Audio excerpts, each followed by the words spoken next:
This is Ujjwal Kashyap and I welcome you at iDesireUPSC. 19. The Janta Interregnum Indira Gandhi's Second Coming, 1977-1984. Immediately after coming out of the jails in January 1977, the opposition leaders announced the merger of Congress, the Jan Sangh, Bharatiya Lok Dal (BLD) and the Socialist Party into the new Janata Party. The Congress was dealt a blow by the sudden defection from it on the 2nd of February 1977 of Jagjeevan Ram, H.N. Bahuguna and Nandini Satpathy, who formed the Congress for Democracy (CFD). Along with the DMK, Akali Dal and CPM, it forged a common front with the Janata Party in order to give a straight fight to Congress and its allies, the CPI and AIADMK, in the March elections to the Lok Sabha. The opposition front made the emergency and its excesses, especially forced sterilizations and the restriction of civil liberties, the major issues of its election campaign.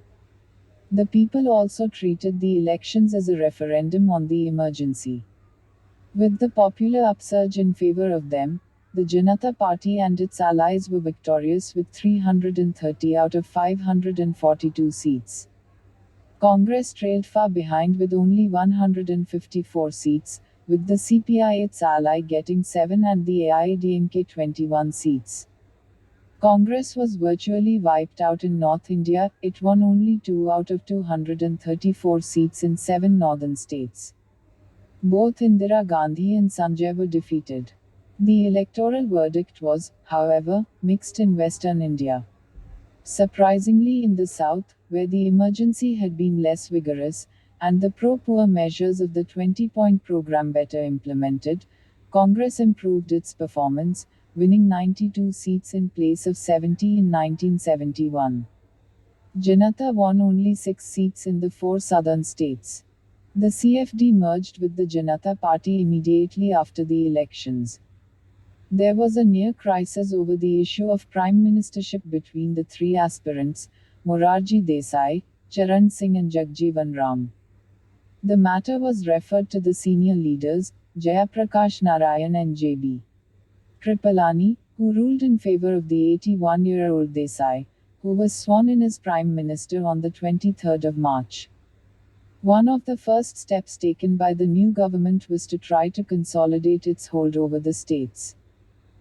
Arguing that in those states where Congress had lost in the national elections, it had also lost the mandate to rule even at the state level, the government dismissed 9 Congress-ruled state governments, and ordered fresh elections to their state assemblies. In the assembly elections, held in June 1977, Janata and its allies came out victorious in these states except in Tamil Nadu where AIADMK won. In West Bengal, the CPM, a Janata ally, gained an absolute majority. Control over both parliament and the state assemblies enabled the Janata Party to elect unopposed its own candidate, N. Sanjeeva Reddy, as the President of the Union in July 1977. The Janata government took immediate steps to dismantle the authoritarian features of the emergency regime and to restore liberal democracy. It restored fundamental rights and full civil liberties to the press, political parties and individuals. Through the 44th constitutional amendment, it also modified the 42nd amendment passed during the emergency, repealing those of its provisions which had distorted the constitution. The right of the Supreme Court and High Courts to decide on the validity of central or state legislation was also restored. Janata Party in crisis. The political support to the Janata regime, however, soon began to decline and disillusionment with it set in, given its non-performance in administration, implementation of developmental policies, and realization of social justice. The political momentum of the regime was lost by the end of 1977 and the uneasy coalition that was the Janata Party began to disintegrate, though the government remained in power till July 1979. By then the lack of confidence in its capacity to govern had begun to turn into anger, for several reasons.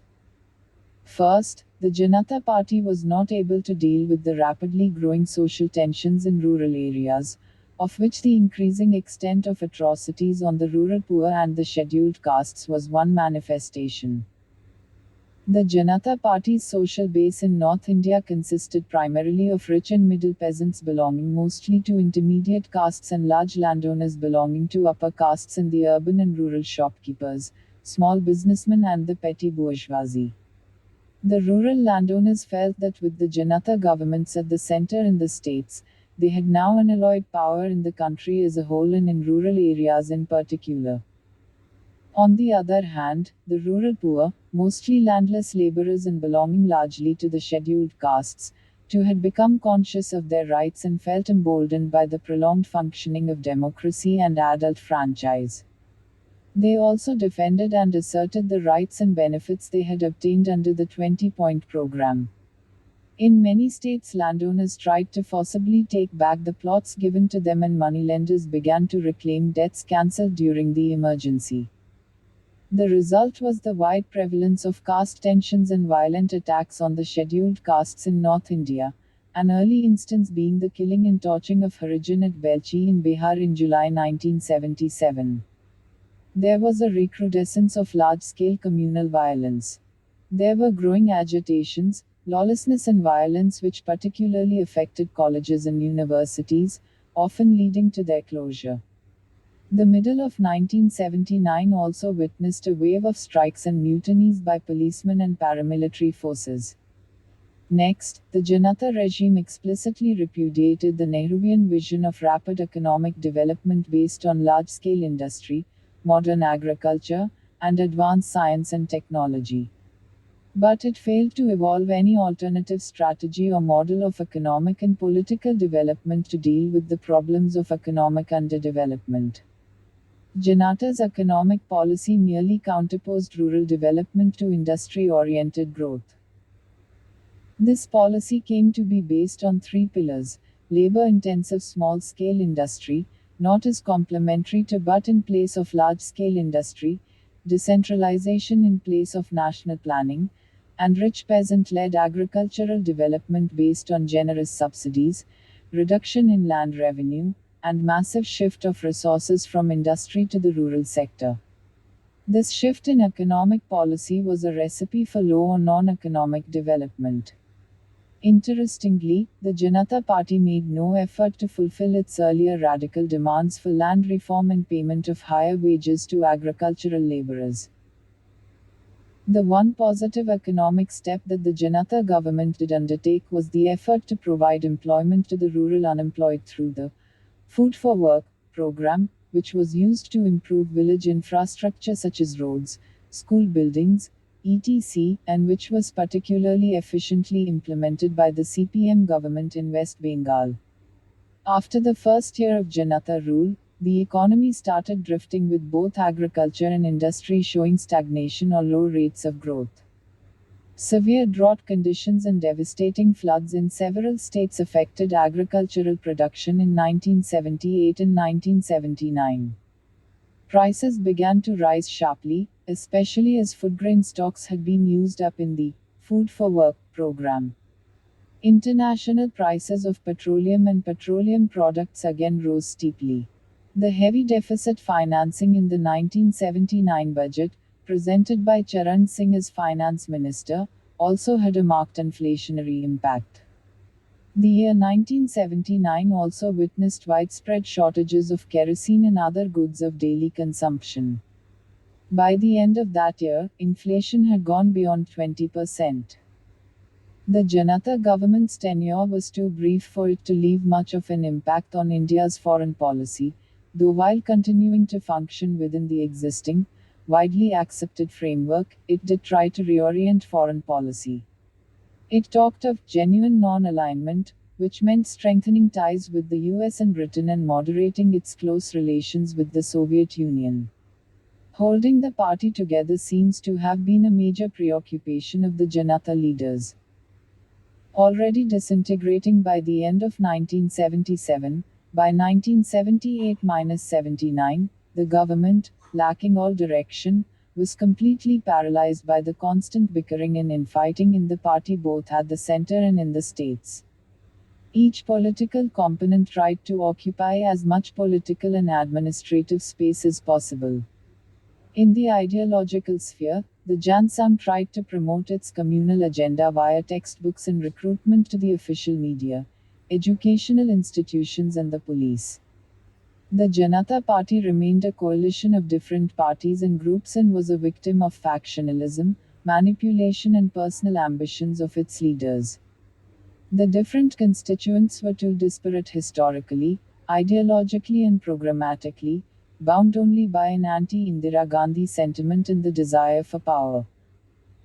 The Jansang, its best organized and dominant component with 90 MPs, was communal and populist with umbilical ties to the RSS, which provided it with cadres and ideology and which was not willing to let it be incorporated in or integrated with other parties. Congress O was secular but conservative and basically Congress in mentality.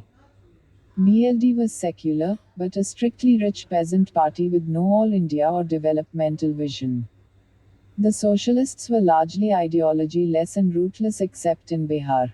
The revival of the Congress. In the meantime, the Congress witnessed both a split and a revival. Feeling that Indira Gandhi was not only a spent force but, much worse, a serious political liability, a large number of established Congress leaders, led by Y.B. Chavan and Ramanand Reddy, turned against her. She, in turn, split the party in January 1978, with her wing being known as Congress I for Indira and the other later as Congress U for Devraj URS. Thereafter, Indira Gandhi's political fortunes began to revive, and in the February 1978 elections to State Assemblies, Congress I defeated both Janata and the rival Congress in Karnataka and Andhra. There were two reasons for this revival. One was the Janata government's effort to wreak vengeance on Indira Gandhi and punish her for the happenings of the emergency. Several commissions of inquiry, the most famous being the Shah Commission, were appointed to investigate and pinpoint the malpractices, excesses, abuses, and atrocities committed by Indira Gandhi and the officials during the emergency. In 1979, special courts were set up to try her for alleged criminal acts during the emergency. The common people, on the other hand, began to increasingly view Indira Gandhi's persecution not as justice but as revenge and vendetta and an effort to disgrace her. They felt she had already been punished enough by being voted out of power. Moreover, deep down, the rural and urban poor, Harijan, minorities and women still considered Indira Gandhi as their savior, their Indira Amma or Mother Indira. However, the government remained ignorant of Indira Gandhi's growing popularity, thanks to the bias of the press against her. A dramatic demonstration of her growing popularity came when she won a parliament seat with a large margin from the Chikamagalur constituency in Karnataka in November 1978. Ironically, soon after, on the 19th of December, Janata used its majority to expel her from parliament for breach of privilege and contempt of the House on a minor charge and committed her to jail for a week. The factional struggle in the Janata government and the party took an acute form in the middle of 1979. Charan Singh, the Home Minister, had been forced to resign from the cabinet on the 30th of June 1978 and was then brought back as Finance Minister in January 1979. He broke up the party and the government in July with the help of the Socialists, who walked out of the party and the government on the refusal of the Jansang members to give up their dual membership of the Janata Party and the RSS. Having been reduced to a minority, Morarji Desai's government resigned on the 15th of July. A week later, Charan Singh formed the government in alliance with the Chavan wing of Congress U, and some of the Socialists and with the outside support of Congress I and the CPI. But he never got to face Parliament as, on the 20th of August, a day before the confidence vote, Indira Gandhi withdrew her support after Charan Singh rejected her demand for the scrapping of special courts set up to prosecute her. On Charan Singh's advice, the president dissolved the Lok Sabha and announced midterm elections. The elections, held in January 1980, were fought primarily between Congress I, Congress U, the Lok Dal, the new party floated by Charan Singh and the Socialists, and Janata, now consisting primarily of the Jan Sangh and a handful of old congressmen such as Jagjeevan Ram and Chandra Shekhar. The CPM and CPI were not in the picture except in West Bengal and Kerala. Having been disenchanted with Janata's non-governance, lack of vision and incessant mutual quarrels, the people once again turned to Congress and Indira Gandhi, perceiving her Congress to be the real Congress. The Janata Party's main appeal consisted of warnings against the threat to democracy and civil liberties if Indira Gandhi came back to power. Charan Singh talked of peasant Raj. Indira Gandhi concentrated on Janata's non-governance, asking the people to vote for a government that works. The people, once again cutting across caste, religion and region as in 1971 and 1977, gave a massive mandate to Congress I, which secured 353 out of 529 seats, that is, a two-thirds majority. The Lok Dal with 41, Janata with 31 and Congress U, with 13 lagged far behind. The CPM and CPI alone withstood the Congress tied and won 36 and 11 seats respectively. After the elections, the Janata Party split once again, with the old Jan Sangh leaders leaving it to form the Bharatiya Janata Party at the end of 1980 and Jagjeevan Ram joining Congress U. Indira Gandhi's return. After having been out of office for 34 months, Indira Gandhi was once again the Prime Minister and Congress was restored to its old position as the dominant party. Following the wrong precedent set up by the Janata government in 1977, the Congress government dissolved the 9 state assemblies in the opposition-ruled states. In the assembly elections, subsequently held in June, Congress swept the polls except in Tamil Nadu. It now ruled 15 of the 22 states. Though once again the Prime Minister and the only Indian leader with a national appeal, Indira Gandhi was no longer the same person she had been from 1969 to 1977. She no longer had a firm grasp over politics and administration. Despite enjoying unchallenged power, she dithered in taking significant new policy initiatives or dealing effectively with a number of disturbing problems. She did, however, still manage some success in the fields of economic and foreign policy. But, on the whole, there was a lack of direction and a sense of drift, which led to a feeling among the people that not much was being achieved. The emergency in the Janata years had left their mark on her. She was suspicious of people around her and trusted none but her son, Sanjay. Her earlier energy, decisiveness and determination were replaced by an approach of hesitation and caution. As time passed, she showed signs of being a tired person. Besides, Indira Gandhi had few political instruments to implement her election promises. Most of the well-known and experienced national and state leaders and her colleagues of the past had deserted her during 1977-78. With a few exceptions, the political leaders around her, in the center as also in the states, were raw untried men and women, none of whom had a political base of their own and who had been chosen more for their loyalty than for their administrative or political capacities. Sanjay Gandhi's death while flying a stunt plane on the 23rd of June 1980 left her shaken and further weakened. She tried to fill his place with her eldest son, Rajiv Gandhi, who was brought into politics, got elected as an MP and then appointed as the General Secretary of the party in 1983. Like the first one, a major weakness of Indira's second prime ministerial innings was the continuing organizational weakness of Congress and her failure to rebuild it and strengthen its structure.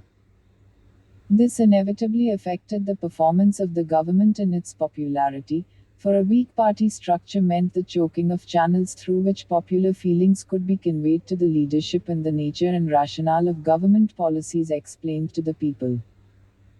Despite Indira Gandhi's total domination of the party and the government, the central leadership of the party again faced the problem of continuous factionalism and infighting, in fact, virtual civil war within the state units of the party and the state governments. One result of this infighting and the consequent frequent rise and fall of chief ministers was that party organizational elections were repeatedly postponed and, in the end, not held. Another result was the erosion of the feeling that Congress could provide state governments that worked. Organizational weakness also began to erode the party's support and adversely affect its electoral performance, with dissidents often sabotaging the prospects of the official party candidates. An example of this erosion of the party's popularity was the serious electoral defeat it suffered in January 1983 in the elections to the state assemblies of Andhra and Karnataka, the two states which Congress had ruled continuously since their inception. In Andhra, Congress suffered a massive defeat at the hands of the newly formed Telugu Desam Party, TDP, led by the film star turned politician N.T. Rama Rao. The Congress won only 60 seats against TDP's 202. In Karnataka, a Janata-led front won 95 seats in the 224-seat assembly, with Congress getting 81 seats. While facing hardly any challenge at the center from opposition parties, from the beginning of her second prime ministership Indira Gandhi faced certain intractable problems arising out of communal, linguistic and caste conflicts. None of these was dealt with firmly and with insight, and all of them were to drag on for years. Three of the most serious of these, Kashmir, Assam and Punjab, are discussed in other chapters in this book. Communalism grew stronger because of the momentum it gained during 1977–79.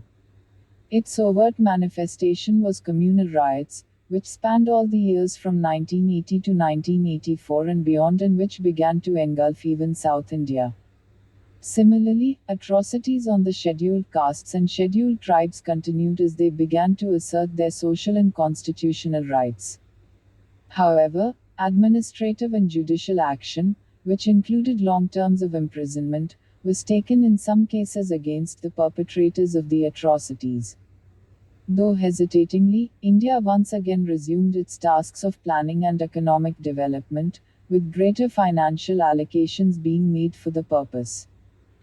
The government also took note of the changes in world economy and their impact on India and, while making efforts to strengthen the public sector, initiated measures for what has come to be known as economic liberalization. But, the government proceeded very gradually and hesitatingly because Indira Gandhi was worried about the role of multinational corporations in eroding India's self-reliance. The government, however, succeeded in raising the rate of economic growth to over 4% per year, with a large increase in agricultural and petroleum crude production, and in gradually bringing down the rate of inflation to 7% in 1984. Indira Gandhi's government also achieved some success in foreign policy. In March 1983, India hosted the 7th summit of the Non-Aligned Movement with Indira Gandhi as its chairman. As formal leader of the non-aligned movement, she actively worked for a new international economic order that would be more fair to the developing countries. When on the 26th of December 1979 the Soviet Union sent its troops into Afghanistan to help its beleaguered government, Mrs. Gandhi refused to condemn the action but, at the same time, she advised the Soviet Union to withdraw its troops from Afghanistan as speedily as possible. She, however, opposed the indirect intervention in Afghanistan's civil war by the United States and Pakistan. Mrs. Gandhi's stand on the Afghanistan issue was determined by India's long-term friendship and special relationship with the Soviet Union and India's strategic interest in preventing Afghanistan from having an administration hostile to India. Indira Gandhi tried to improve India's relations with the US despite its tilt towards Pakistan. She also tried to normalize relations with China and Pakistan, despite the latter's support to the terrorists in Punjab. She did not, however, hesitate to order the army in April 1984 to deploy a brigade at the Siachen Glacier along the line of control (LOC) in Kashmir. On the morning of the 31st of October 1984, Indira Gandhi's long tenure as Prime Minister was brought to an end by her assassination by two Sikh members of her security guard. The Congress Parliamentary Board immediately nominated her 40-year-old son, Rajiv Gandhi, as Prime Minister. Indira Gandhi, an evaluation. Any assessment of Indira Gandhi has to acknowledge that she was a highly complex person, full of contradictions, which made her extremely controversial. During her 20 years in power, she made immense contributions and exhibited many remarkable features of her political personality and approach. Of course, there were major weaknesses, but these, as well as her strengths, are to be seen in light of how she changed over the years. Indira Gandhi possessed great political skill which she continuously developed over time as she faced new situations and challenges. Though in the habit of soliciting opinion and advice from all around her, she herself invariably made the final decision. For all of her political life, Indira Gandhi conducted herself with fierce courage. She, as also her political opponents, were quite conscious of this quality of hers. Possessed of extraordinary will, as a political fighter, Indira Gandhi was tough, resolute, decisive, and, when necessary, ruthless. Though quite cautious by nature and temperament, when necessary she acted boldly, swiftly, with a superb sense of timing, and decisively, as for example in the case of the Congress split in 1969, the Bangladesh crisis in 1971, the defiance of the US decision to send the 7th Fleet to the Bay of Bengal in December 1971, the creation of the Punjabi Suba in 1966, the imposition of the emergency in 1975, and the Janata's persecution of her through inquiry commissions during 1977-79. A major feature of Indira Gandhi's politics was her identification with and her passionate love of the country and its people, her pride in India's greatness and confidence in its future. Indira Gandhi was acutely aware of India's national interests and committed to maintaining its prestige among the community of nations. Fully realizing that real national greatness and independence lie in a country's inherent strength, she strove hard and successfully, in the face of many dire domestic economic and political problems, to make India economically, politically, culturally, technologically and militarily self-reliant and independent, and to give the country confidence in its ability to do so. India under her leadership was one of the few countries to overcome the oil shock of the 1970s.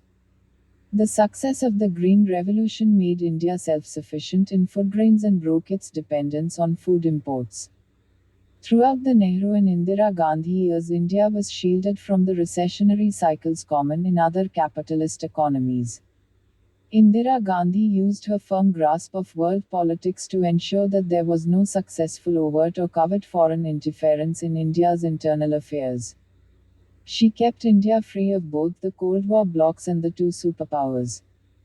While adhering to the policy of not going nuclear, she refused to sign the Nuclear Non-Proliferation Treaty even though it was sponsored by both the United States and the Soviet Union. She strengthened the foreign policy carefully crafted by Nehru. Indira Gandhi also actively promoted the process of nation intermaking, strengthened the country's unity, held it together during a difficult period, and in the end gave her life for the purpose. With all her flaws and failures, she left the country stronger and more self-confident than it was when she took command of it in 1966. Indira Gandhi was pragmatic and lacked Nehru's ideological moorings, but she remained committed to a progressive, reformist, left-of-center political orientation. In the economic field, she remained loyal to the Nehruvian objective of rapid economic development and strengthened planning in the public sector while maintaining a mixed economy and, except for the brief period of 1971-74, a healthy private sector though under rigid state control. She, however, tried to relax this control gradually, perhaps too gradually, during 1980-84. Ideologically, she remained true to the national movement's secular tradition and consistently opposed the communal forces, looking upon the RSS, in particular, as a great menace to the unity and integrity of the country and to its democratic polity. Her firm commitment to secularism was shown by her insistence on making Dr. Zakir Hussain, a Muslim, the country's president, and when she countermanded the order to remove from duty her Sikh security guards in October 1984, on the ground that India was a secular country. For the latter decision she paid with her life. Indira Gandhi's major political asset was her empathy and affection for the poor, the underprivileged and the minorities, concern for their social condition and an unmatched capacity to communicate directly with them. The poor, in turn, almost throughout her political career, looked upon her as their savior and gave her immense love and trust. There is also no doubt that Indira Gandhi played an important role in politicizing the people, especially in making the poor, the Harijan and tribals, the minorities and women aware of their social condition and its underlying unjust character, and in arousing consciousness of their interests and the political power that inhered in them. However, in spite of all the power that she wielded for over 16 years, Indira Gandhi achieved little in terms of institutional development, administrative improvement, management of the political system, and far reaching socio-economic change. Her crucial weakness as a political leader lay in the absence of any strategic design and long term perspective around which her economic, political, and administrative policies were framed. As mentioned earlier, she was a master of political tactics and their timing, without match among her contemporaries. But her brilliant tactics were at no stage components of a preconceived strategy. Even the imposition of the emergency was not part of an alternative strategic design for managing the political system but merely an ad hoc response to a situation of crisis.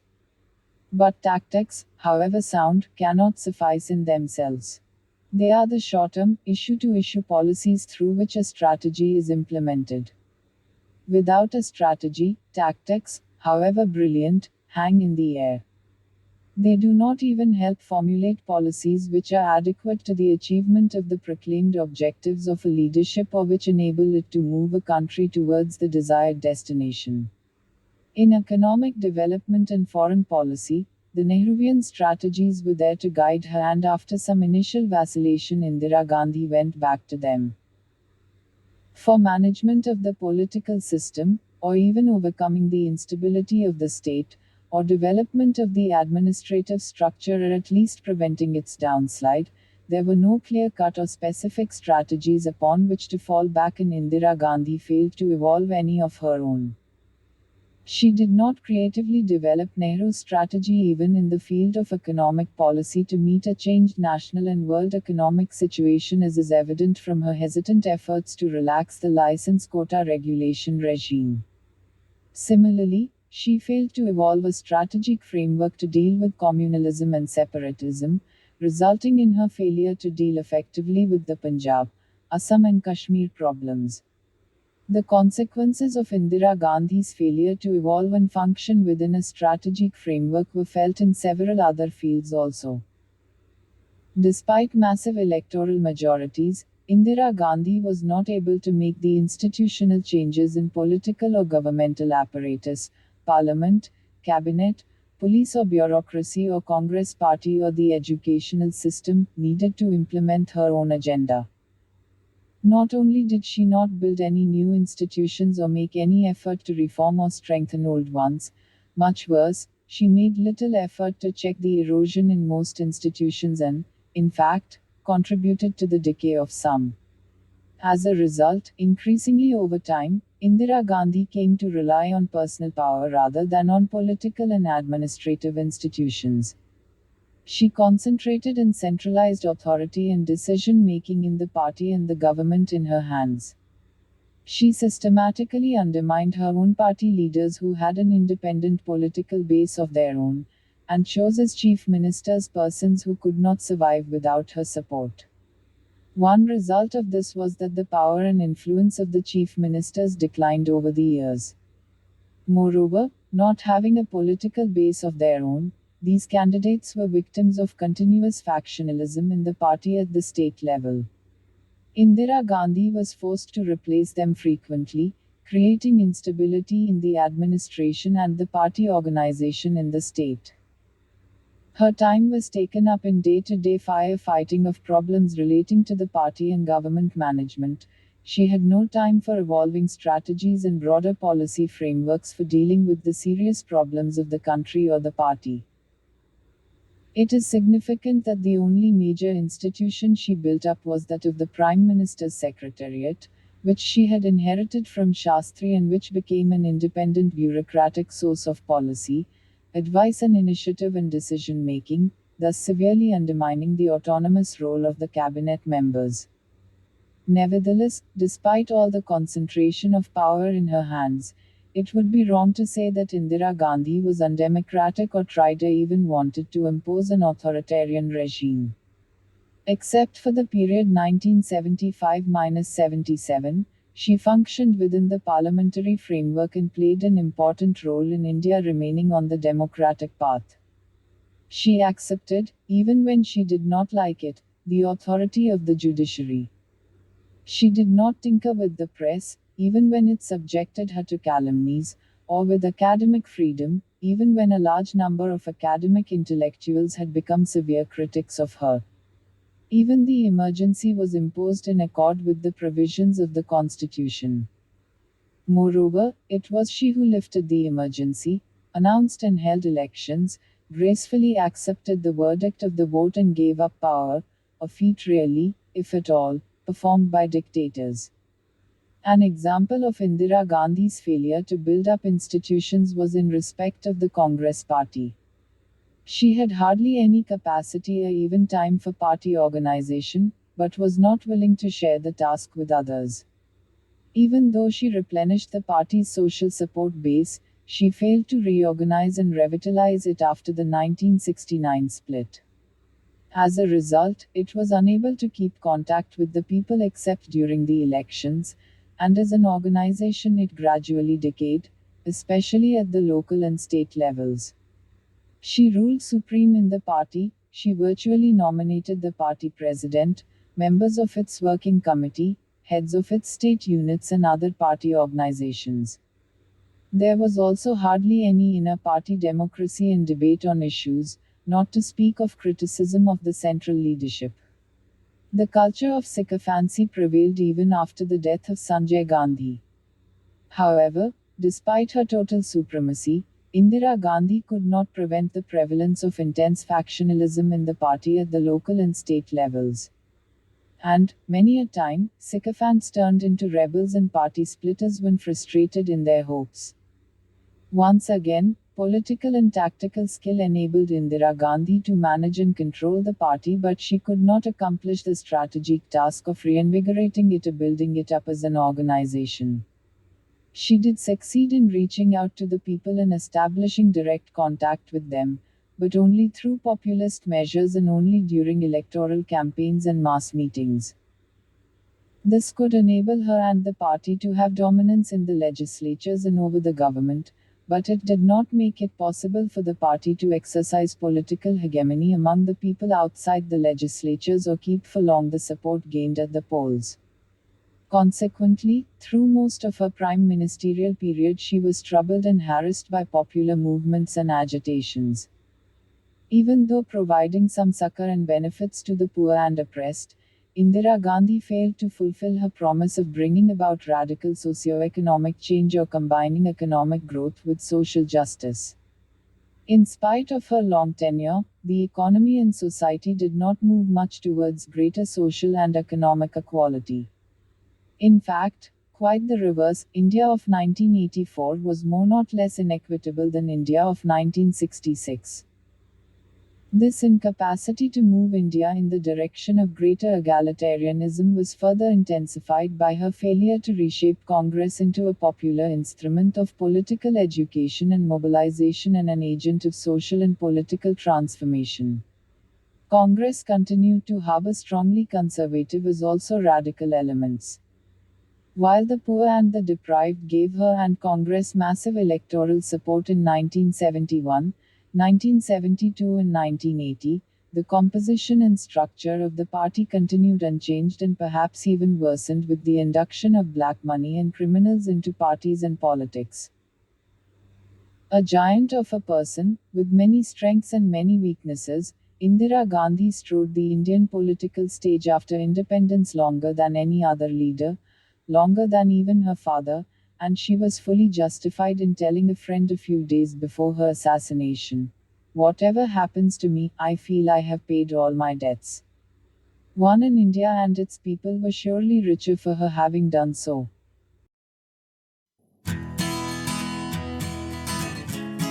I hope the session was helpful to you. If you want to support us, you can subscribe to our channel, share it with your friends and other learners interested. Catch you in our next session. As of now, thank you. Jai Hind.